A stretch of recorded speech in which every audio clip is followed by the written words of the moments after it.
Hi, everybody, and welcome to this week's edition of Straight Talk with Bren and Tim Rowe from The Straight, brought to you by our sponsors, Inglis and Darley. Today, new leadership at the ATC. What does that mean? Darren Beadman finds his way to Chris Waller, and an extensive chat to Will Freedman about the costs of training, the challenges of training, and the opportunities of training. Inbreeding and bloodstock, why is Australia's 2-year-old racing on the decline? 200 winners up for a modern great, and the 12-month cycle of the digital market. Finally, in wagering, do bookies really want to bet on racing? And how does international racing shape Australian wagering? Tim, great to have you here as always. Big week of news. Early in the week, we learnt that the ATC have elected a new chairman, Tim Hale, and a new vice chair in Caroline Searcy. Is this the dawn of a new era, Tim, or will the old politics still rule the roost? There will still be some there's never not politics in racing, is there? So I'm sure there will be, but these are two member-elected directors that are, chair and vice chair. As you know, Bren, our phones were running hot on Sunday ahead of the election or the vote that was brought forward a week by what we're told. And Caroline Searcy, congratulations to her as vice chair, held the casting vote, I believe, or was sort of being lobbied pretty heavily. She's free to make her own decisions, and certainly I'm certain she did. But there's plenty of lobbying, and she received plenty of phone calls on Sunday and Monday ahead of that meeting. And Tim Hale and now Caroline are leading the ATC ship, and see where it goes. Yeah, I guess the same challenges persist for the club beyond the Rosehill debate. Questions about the future business model, the decline in wagering revenue through the tab distribution, there's talks of executive change, the club. How do they execute the Rosehill development now? Some parts of Rosehill will probably still be sold off or redeveloped, which has been a plan for the club since 2016. What happens to Warwick Farm? It's been unloved. There's going to be it's been so many iterations ago. It was $800 million spent on Warwick. Tim, that's clearly not going to happen now.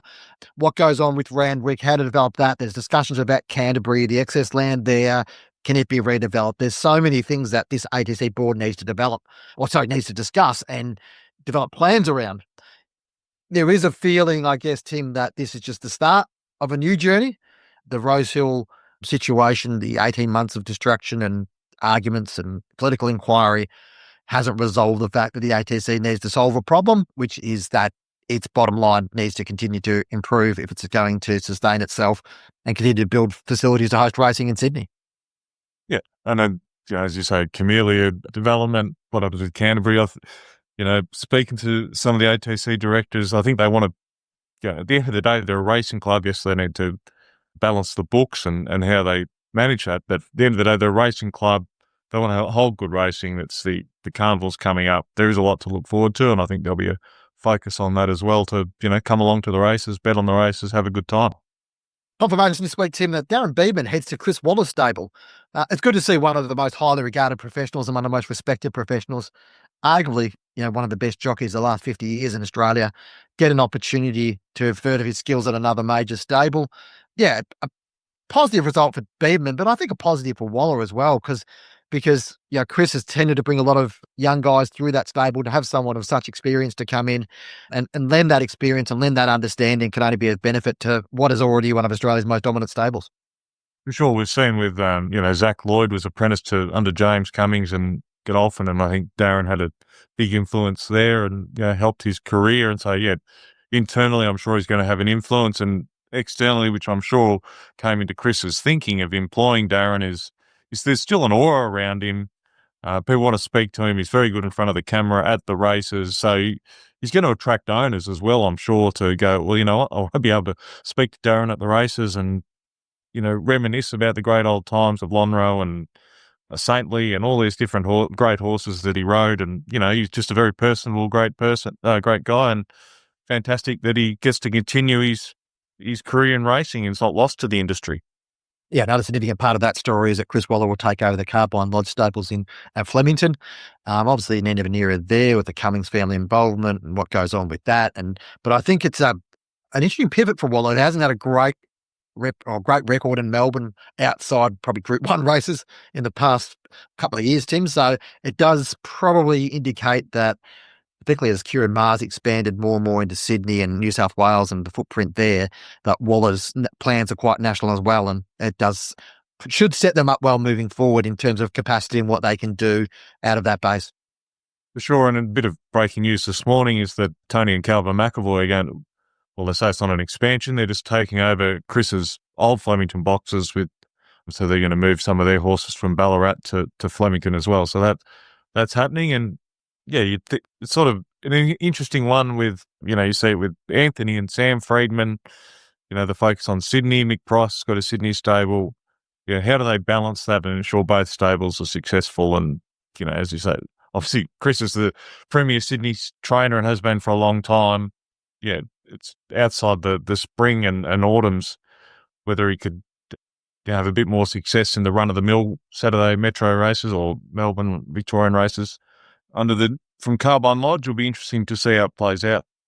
And those who sort of reminisce of those old days of Flemington and Bart Cummings and all those people, I urge you to check out Matt Stewart's article about Leon Corstens today, reflecting on that era and the new era of Corstens on Malua Racing as it is, and sort of obviously they've got some good horses going around with Troy and Will Larkin now, obviously working with Leon, but he's one of those great connections back to that era, which was one of an iconic era of Australian racing. And you may recall last week we chatted about the cost of training and ownership, and we're lucky to have trainer Will Freedman join us, chat through some of those points that were raised last week in the podcast from a trainer's perspective. Will, thanks so much.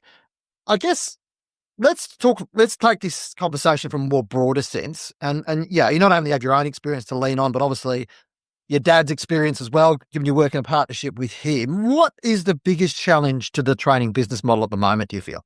Well, the biggest challenge for trainers is the fact that anywhere between a very lean business that probably runs, on the very leaner side is still between, say, 50 to 60% of your turnover goes to staffing costs. So it's a very heavy labor reliant business. So, and it's only getting bigger because we're particularly in Sydney, because where a lot of the training is, the metropolitan training anyway, is done in the city rather than your Cranbons and your Pakenhams and that in Melbourne, which has been an accepted place to train for metropolitan horses. And don't get me wrong, Chris Lees and Nathan Doyle and others do great jobs away from the city tracks, but the vast majority of the metropolitan trainers are in Sydney, and the cost of living in Sydney is a very real issue that a lot of people understand, a lot of owners understand. I mean, we saw it in the AFL with Kohler as well, that got removed and then it's back on the agenda. It's sort of same sort of problems. And I remember before I went training on my own, we were employing ground staff, so like your strappers and stable hands, and they were getting paid about $18 to $20 an hour. That was the sort of going rate. And that's probably 10 to 12 years ago. So like significant amount of time. Now they're getting paid anywhere, like the minimum are getting paid $30 and probably up towards $38 an hour for an experienced casual stable hand. So that's the stable hands. And then riders is a similar sort of story. We were paying riders. I remember the best riders at Rose Hill were getting paid $1,000 a week before tax, and that was pretty good money for a track work rider that only rode track work. And then I don't know, about 2 or 3 years later, it was clear $1,000, which probably gets you up around, I would say, around 65 odd thousand. Now the better track work riders would be getting paid upwards of 85,000. 90,000. The better ones at big stables are probably getting closer towards 100,000 for 3 to 4 hours work Monday to Saturday. It's the cost of training in terms of a lot of the other costs. I always, when I have owners that come in, and sorry to digress a little bit further, but when we have owners that come in, they're always shocked at how many services the horses are actually given. Even though they see it on their bill, it's like when you see it in operation, you've got vets every morning, you've got farriers that are here every day looking after the feet of horses, you've got physiotherapists coming in, you've got the feed coming in on a weekly basis, so you get fresh feed, and you're getting hay delivered every week. You're getting while you're in city stables, you don't have the capacity to store as much as rural locations where they can store hay and they can have big feed mills. And and when you have so many people clipping the ticket, the trainer actually acts a bit like a bank because we have to pay the service providers on time. Otherwise they stop coming. So while an owner probably is supposed to have 30 days, but we're not under any illusion that every owner pays on time, they essentially get a credit run because there are other people in the hordes that are paying their bills. So if a 5% shareholder hasn't paid for 90 days, but the other 95% have, and they don't know each other, it's very difficult to then be like, actually, we're not going to run your horse because there's a 5% shareholder of which we put in the horse because we syndicated it, and saying we're not going to run it until you've paid. So but by and large, the main driver of a training business is staff, and that's the main that's taking a lot of our turnover. Will are owners cognizant of that fact? Personally, I don't think owners. I think they are aware of the costs that go in, or most of them. That certainly the ones I deal with. That I don't think trainers are, making a fortune out of training fees. It probably is the add-ons that some don't understand, or the vets, and that, as you say, you're taking the risk of having to pay service providers, and it's not just the daily fee that we've reported last week on the data. It's all the add-ons and the transport from going to, barrier trials and things like that. Is there a way of subsidising that? Track fees and things like that. Is that where we try and cut it down? Yeah, it's something I've spoken to my father about at length recently. Is that I think the main step forward for the racing industry is having changes that affect everybody rather than affecting factions of the industry. So how that looks, I have my own views where I would probably prefer there to be training centres where the industry can subsidize parts of whether in Dubai. I've been lucky to travel a bit. In Dubai, they have club vets, that run at more or less cost for the owners, but they're employed by the club. So, and that happens in the United States as well with their club vets that give a lot of the treatments on race day. So again, different models where all the horses are in the one location. So it's a lot easier to manage. And then track fees, stable rent. I'd love to see a PRA have their own sawdust mill. Like we're all using sawdust and commercial sawdust, and we're not the biggest users of that sawdust. They have other uses for it. In fact, one of my clients is one of the big providers of sawdust, and he produces kitchen boards for a living.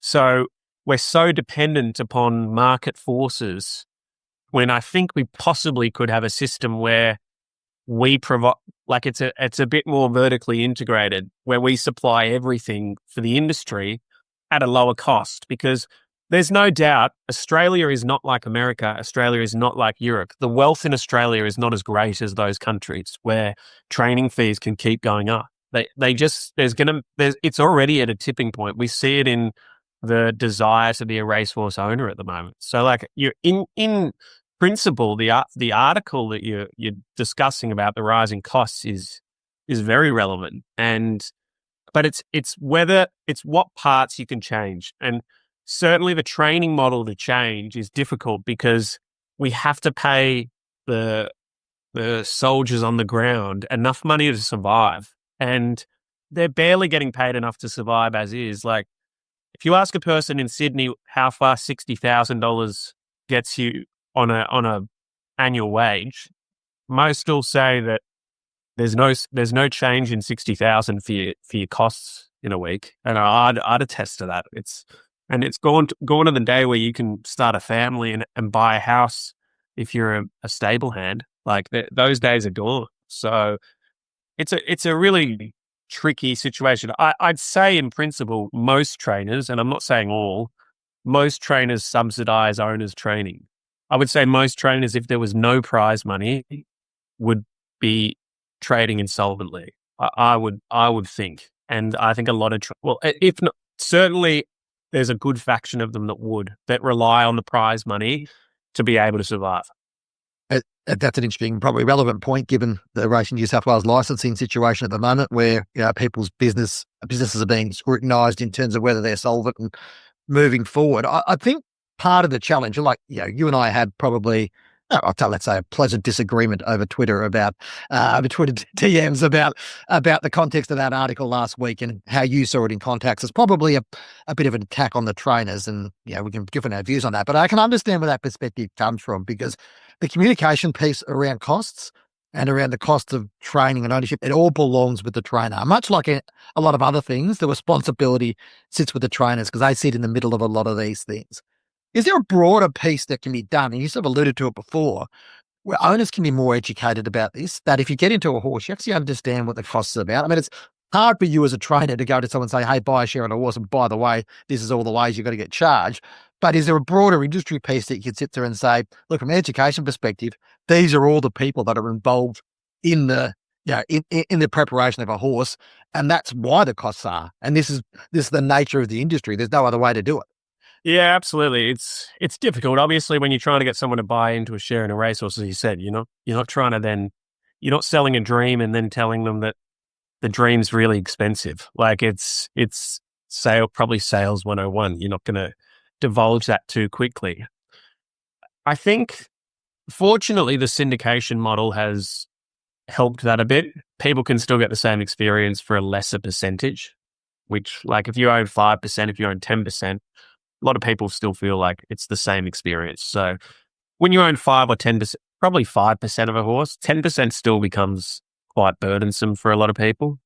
But 5%, I think people can, most people that are getting involved in horses can manage. It doesn't seem to, that's from my experience anyway. But the educating is, it's a little bit of how much do people care, because when you see the bill's still the same, like you explain the bill, most people are still unhappy with the bill. It's just the fact that it's an expensive sport.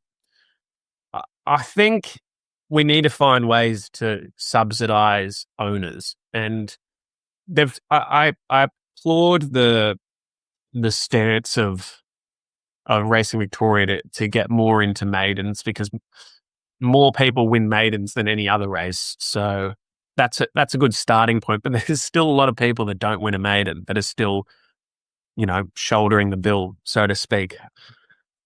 I would like to see track fees and stable rent and waste removal and bedding and things that are just so universally used within the industry. Try and reduce people clipping the ticket on that, because that's the sort of thing that I think we should be able to, as an industry, be able to supply. And if we supply it, we control the cost of it. But it takes investment. And as we've talked about before off air, Bren, it's the PRAs don't really control training. The race clubs control training. So while it's still on their agenda for PRAs, it's not really their problem. They've got other problems they want to deal with, I would envision. So trying to make training cheaper and subsidizing race clubs is, as we've seen with probably the ATC, we've seen it has its challenges as well. If you've got PRAs, with race clubs in debt to them, it makes for a bit of a sticky situation, which I don't think anyone likes. The PRAs don't like and the race clubs don't like. So I think as a broader industry, we need to try and figure out how we're going to reduce the costs, because I think we're on a knife edge at the moment where people are like, it's becoming unenjoyable seeing so much money get taken out of their pockets before they go to the races. And the prize money is great in Sydney and Melbourne and in Australia generally, but it's just a matter of trying to reduce most horses have sunk probably between $70,000 to $100,000 before they go to the races. So that's on top of yearling prices that have gone up exponentially over the last 20 years. Like it's more consistent than the housing price. The housing market is the yearling market. Like it just keeps going up. there's an argument there that prize money might have played its role in inflating that as well, too, Will, and whether that directing, no trainers have got a call for a cut in prize money, but whether directing future prize money towards actually sustaining costs or working towards costs might be a better measure rather than continuing to sit there and say, let's put money at the top end and let it flow through. But I mean, I guess that's an interventionist thing. Tim?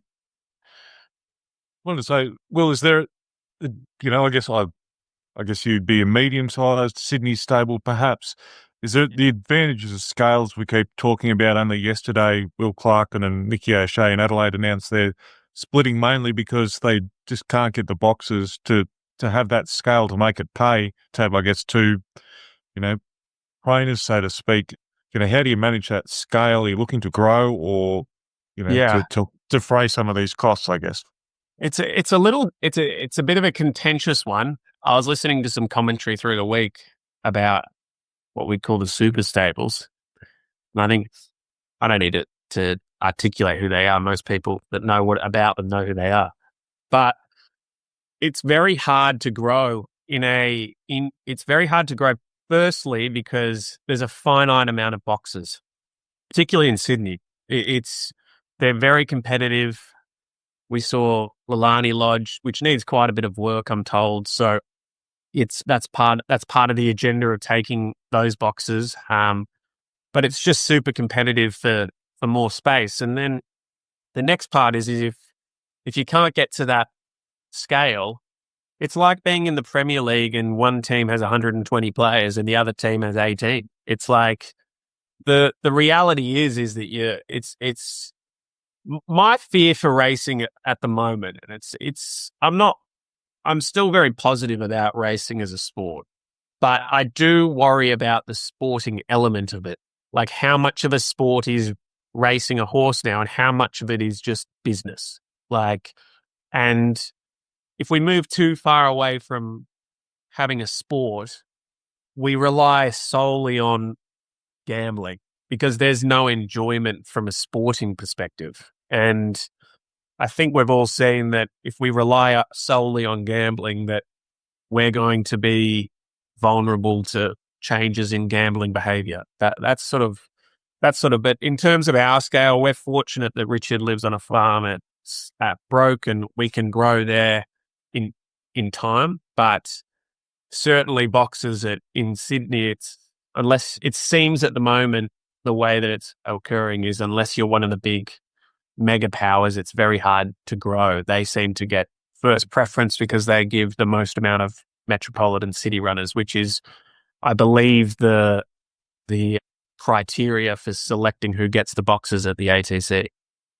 I mean, the system does rely on trainers taking a lot of risk, Will, by its nature, and probably, to its fault to a certain extent. It's obviously that there's a risk of taking on a horse to start with and having to obviously either syndicate or whatever else. There's also the risk of taking on owners where you don't know they're going to pay, and you don't know, where they're coming from in terms of their ability to pay. I mean, is that way of doing business where the trainers who sit in the middle of this take significant amount of risk and leave that on, is that sustainable, especially probably towards the middle to lower end? The bigger ones are more like corporations, so they can spread that risk across different aspects. But if you've got, a few big owners at a medium-sized stable, and you've got one or two owners that are independently wealthy, they're happy to roll into that, and they run into financial trouble or whatever else. You carry a lot of the can for that, don't you? Yeah, I think the biggest worry for a trainer is we need a certain amount of horses a year, I wouldn't say to fill the boxes. Most trainers in the city don't have a huge concern about filling boxes. That's probably a misconception with owners, is that they're just keeping my horse in to fill the box. Most trainers don't want horses that can't win races occupying boxes. You're paying staff to look after horses that can't make you as a business any money. But in terms of the risk we're taking, the biggest risk would be we buy a yearling that we spec. So fortunately, we get most trainers, period, have good relationships with Inglis and Magic Millions, the two main sales companies, and we get given a period of credit, whether that be 3 months, It's normally 3 months or less if you're not proven, had history in the industry, or more. I'd say with some that have a long history in the industry. But we would take the horse home, and while it's insured for death, which is the normal insurance, if it goes into the paddock and it tears its tendon or something like that, it's not to be euthanized, then you can't sell that.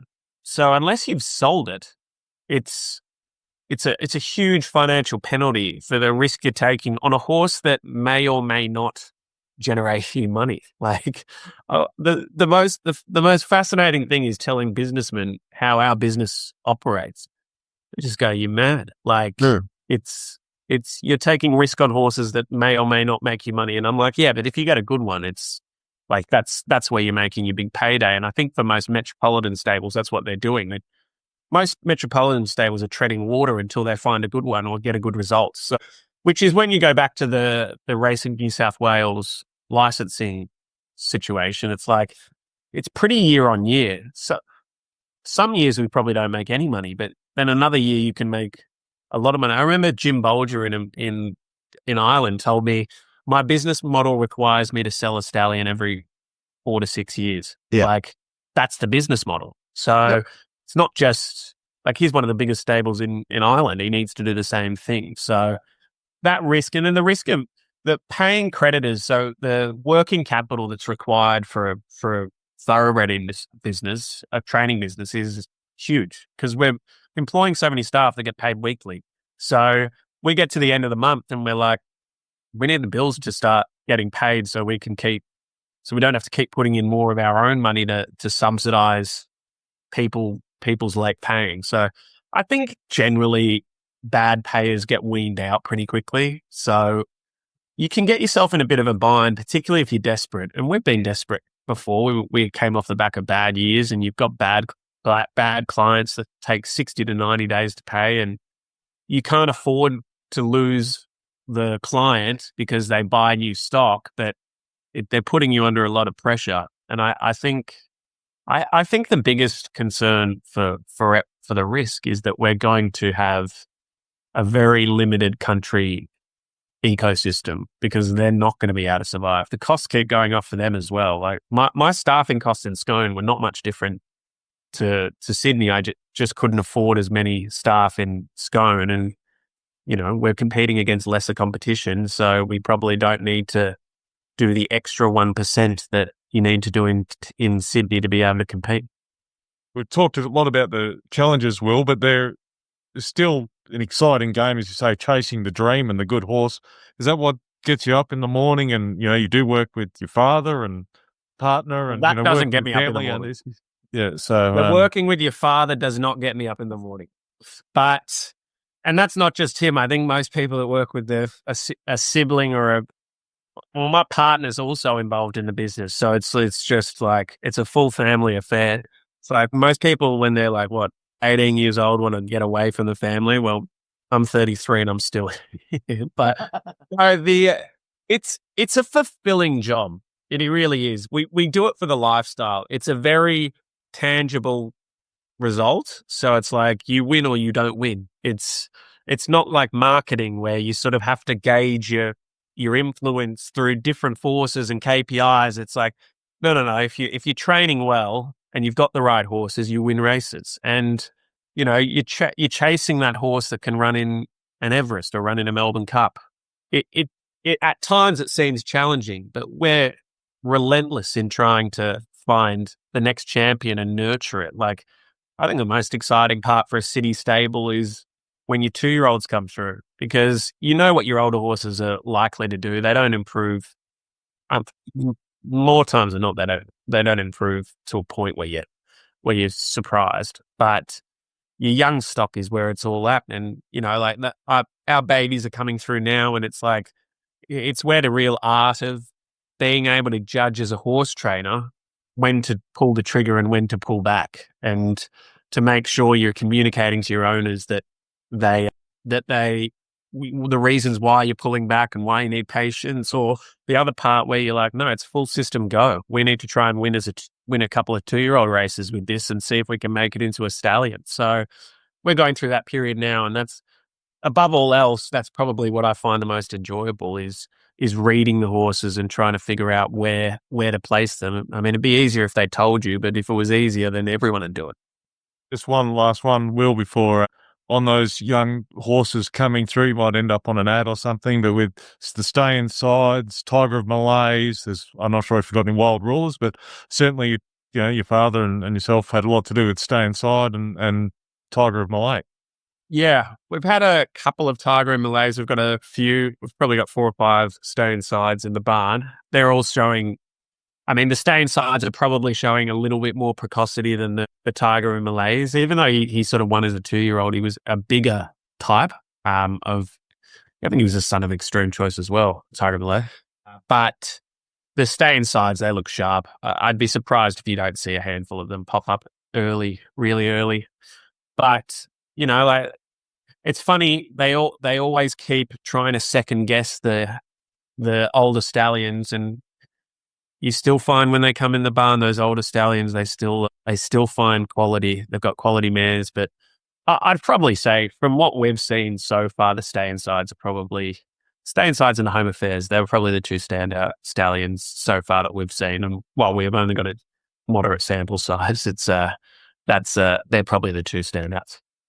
Well, we could probably talk for a very long time about many different things, but really appreciate your time. It's always good to catch up and give that perspective, and all the best for the spring coming up. Thank you, guys. Appreciate it. The following segment is sponsored by Inglis. Group 1 winning 2-year-old Velocious highlights the late July Inglis digital sale, which goes live on Friday, July 25. The Dora Rick Tycoon is one of only 4 champion New Zealand 2-year-olds to be offered off the track over the past 10 years. The others being Melody Bell, Avantage, and Maven Bell. Her highlight victory came in the Group 1 Sistema Stakes, defeating subsequent Group 1 winners Captured by Love and Sabagli. She's one of only 6 fillies to have won that race over the past 20 years. Velocious is currently at Binary Stud and available inspections by contacting Adam White or David White at Binary. The full late July English digital sale catalogue is available on the new look englishdigital.com.au and runs until Wednesday, July 30th. Okay, Tim, on to breeding and bloodstock news now, and run the numbers this week. Column, obviously, I pen every week. I looked at the number of, or the lack of number of 2-year-old runners and the decline of the number of 2-year-old runners in Australian racing. It's an interesting time to sort of reflect on this at the end of the season. Australia's obviously well renowned for its 2-year-old racing, but percentage-wise, in terms of the number of 2-year-olds and also the number of 2-year-old feature races that we run and all those types of things, we're actually behind most of the other major jurisdictions in Australia. The key numbers, I think, is that since 2019-20, when the number of 2-year-olds competing in Australian races is 2,840, we estimate it'd be around 2,150 this season. The season's not finished yet, obviously. That's a significant drop, Tim. The article sort of alludes to a few factors, but in your mind, what sort of stands out as the key factor behind the lack of 2-year-old participation?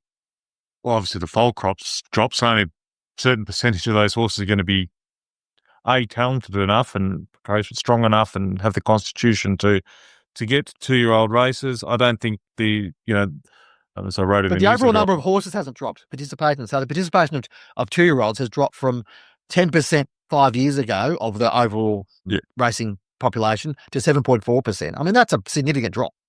And I think there is good prize money in 3-year-old races, older. If you've got a good horse, and as Will touched on, it's very expensive to have a horse in training. If you do have a good horse and you can look after them, you can win a lot of prize money as those older races. So you don't need to churn them up to, hope to. And if only one horse can win a Golden Slipper, yes, and if you win it, you win, and it's a colt, you win the jackpot. But you can't. Do you look? I guess the patience is there's a patience there, and maybe the proliferation of shuttle stallions that probably take a little bit more time, things like that. Yeah, all little factors, and I think it's just probably the trainers showing a bit more patience with their largely expensive horses. Yeah, and it is. I should say also, Bren, sorry that country trainers aren't buying as many yearlings, so they're buying tried horses, so therefore there's less need for 2-year-old races in the country, and from my region, I can only think of a handful of 2-year-old races outside Canberra, for instance, that have been run this season, and the season's nearly over.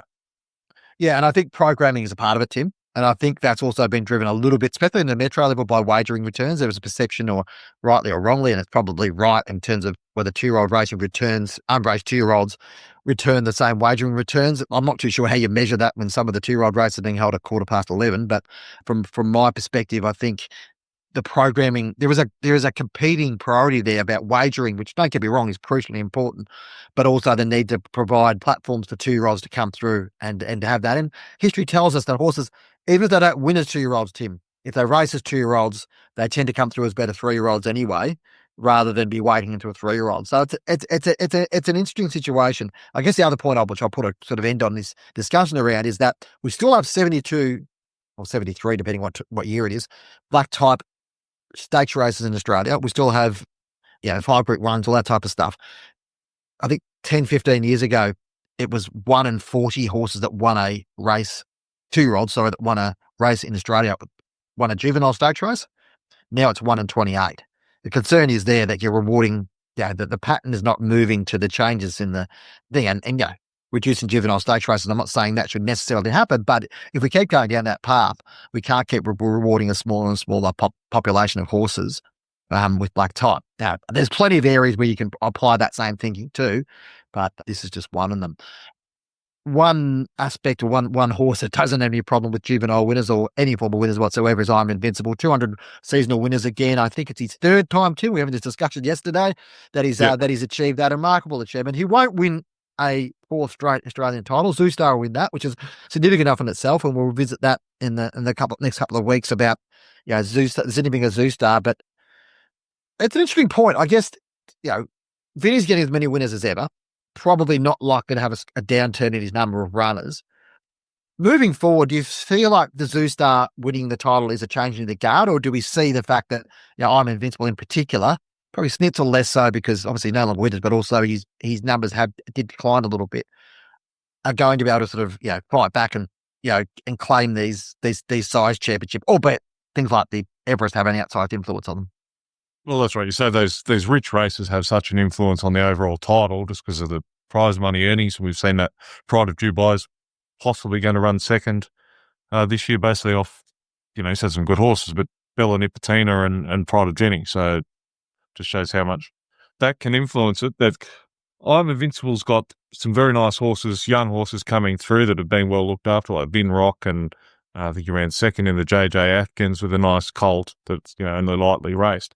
But Zoustar's younger than I'm Invincible, and naturally those old Australians are well looked after and they don't serve as bigger books, so therefore fewer runners coming through, where Zoustar at this stage, fertility's good, I believe, and is going to be able to cover bigger books. So you think he's well placed, given his popularity the last few years, certainly commercially as well. So, the bigger breeders with the best mares can justify paying a big service fee to go to him, and he's well placed to maybe add to it what he's going to win this year as a general premiership. He's been expected to almost from day one, with Sunlight coming out of his first crop that he's in the next generation, with the dominance of I'm Invincible and Sitzel before that. It's possibly taken a year or two longer than some expected, but he's going to be well placed to add to his one title.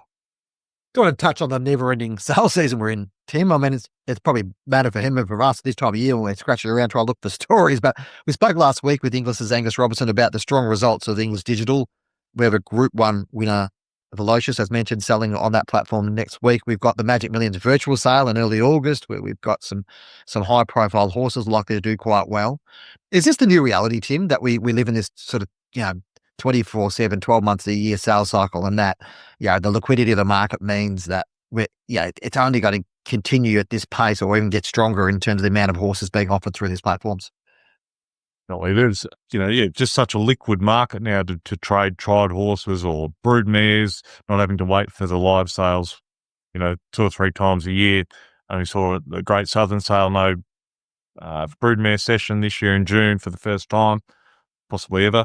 So, it's just changed that it's very easy to trade horses on Inglis Digital and, through Magic Millions on a virtual sale, and whether they go believe they're investing a lot of time and effort and money into, having an online sale presence again at some point. So, yeah, it's just the new reality that, as you say, that to be able to trade horses easily online. Yeah, and it's probably in Australia, we've got a very broad ownership base. It works quite well because we do have broad ownership bases with great strength of Australian racing. That there's a lot of opportunities to do that, and maybe that's part of the challenge about the 2-year-old discussion we were having earlier, Tim, is that the fact that these markets are so vibrant from a tried racehorse point of view that small to medium trainers are much better off. And Will alluded to this too in his discussion before, that if you have to wait for a horse any good and you hold that risk, it's a significant risk for trainers. So it's from a training perspective, from a business perspective, we're better off buying a 3-year-old that might not have made city grade rather than plunking a hope on a yearling. So it's interesting time for Australian bloodstock, and it certainly has been a significant change over the past few years. The following segment is brought to you by Darley. Let's talk about what makes a stallion stand out. First, the pedigree. Buy a champion sire out of a Group 3 winning Street Cry mare, and that Danehill Street Cry cross that's produced the likes of Farnan and Animo. Now the performance.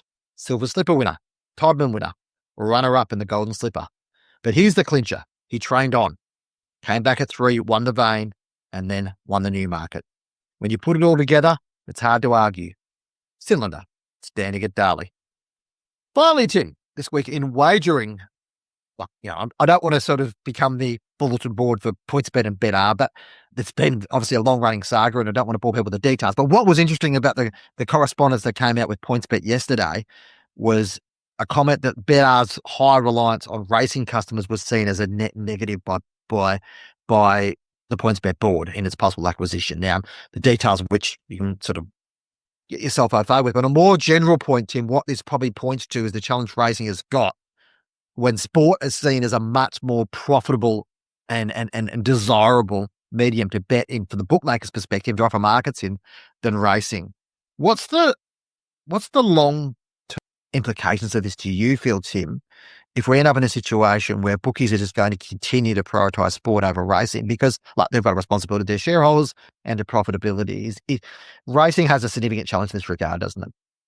It does, and we've seen with the pullback of the generosities, the free bets, and money back second and third. That's been reined in with whatever the federal government, if and when they ever act on the you win some, lose more report.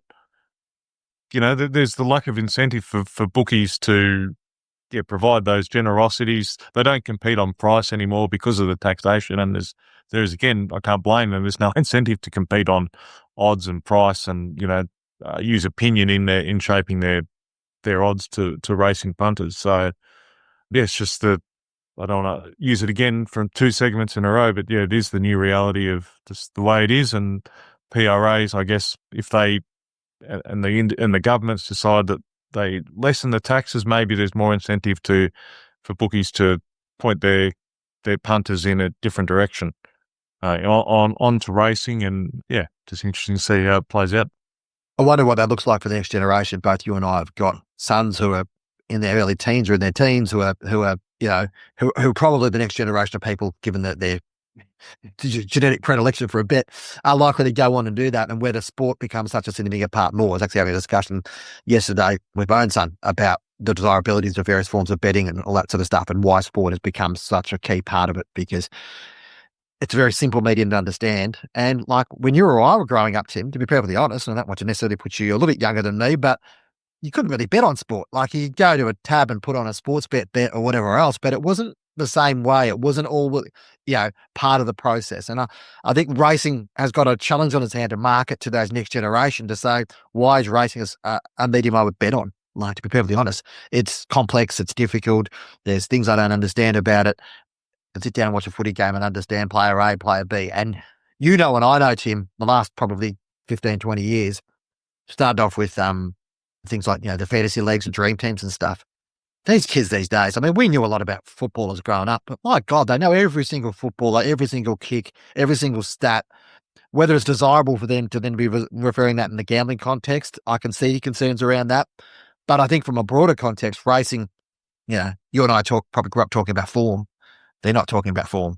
why would you need to know about form when we can do both things at once? Effectively, what's the sport that you like to watch and have a bet on it as well? I'm not encouraging kids to do that as young teenagers, but as things get older, it's just part of the culture in my mind.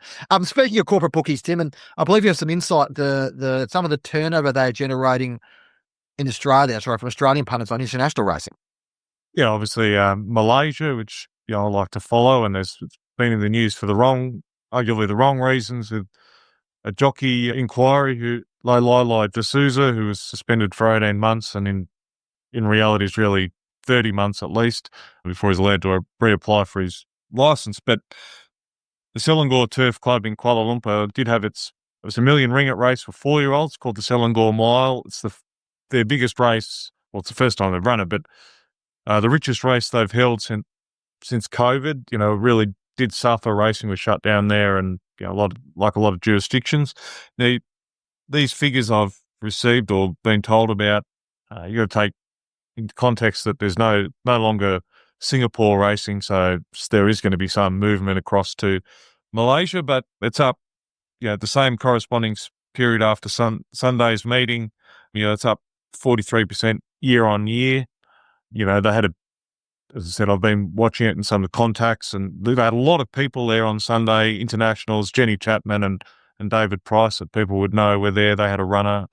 There's been some Aussie jockeys going up. Clint Johnson Porter rode up there on Sunday from WA. Blake McDougall's been going up and riding well. He unfortunately was suspended. Will Price rode a winner when he went up there a month or two ago. So it's a moving industry if they can keep progressing forward outside the negative headlines. And it just shows with Selangor Mile, with turnover, between Tab and Tab Touch WA, that set up 43%. That's roughly almost 15 million Aussie bet just on Selangor this year. So it's not a small amount of money. It's just through those two agencies. Just through those two agencies, Tim. So that's it doesn't count a lot of the other ones as well. Yeah, it doesn't count Sportsbet well. and yes. People might say you can't get on or whatever. Yes, it's challenging, and they bet 160%, but the markets are volatile. The markets are volatile, but you can, it's still not a small amount of money and being bet. So, and it's growing all the time, especially if they can get the Aussie jockeys up there and the bigger races and momentum. That Selangor Mile for 4-year-olds might be worth up to 2 million ringgit, which would be about sort of closer to 800,000 Aussie, I think. So, it's a significant race. If we can find Bren, we should find a horse just about to turn 4-year-old, send it up there. What is interesting, that probably timing-wise it worked well from this weekend, because the end of Hong Kong racing probably plays into that a little bit, because you've got those punters that are naturally sort of moving on through there. But it is interesting, and it's probably broader throughout Asian racing as well as global racing. It is a global sport these days, and I guess the challenge for local PRAs is, if money is going elsewhere as well, what does that mean for the funding of the local sport? So there's probably some questions there for the local PRAs about how they're going to retain some of that value and ensure that. And then, to be perfectly honest, if the fees are less for that racing from a corporate bookmaker perspective, we go back to that conversation we just had before, whether that then leads to greater turnover driving through other means and local racing suffering for it. Thanks for joining us on Straight Talk, brought to you by our sponsors, Inglis and Darley. Don't forget to give us a rating wherever you're listening to us, be it on Apple, Podbean, YouTube, Spotify, whole range of platforms you can listen to us on. Be sure to subscribe. Send us an email, editor@thestraight.com.au. Again, we'll get a few questions together for a Q&A episode coming forward. Thanks for your time, and we'll talk to you again next week.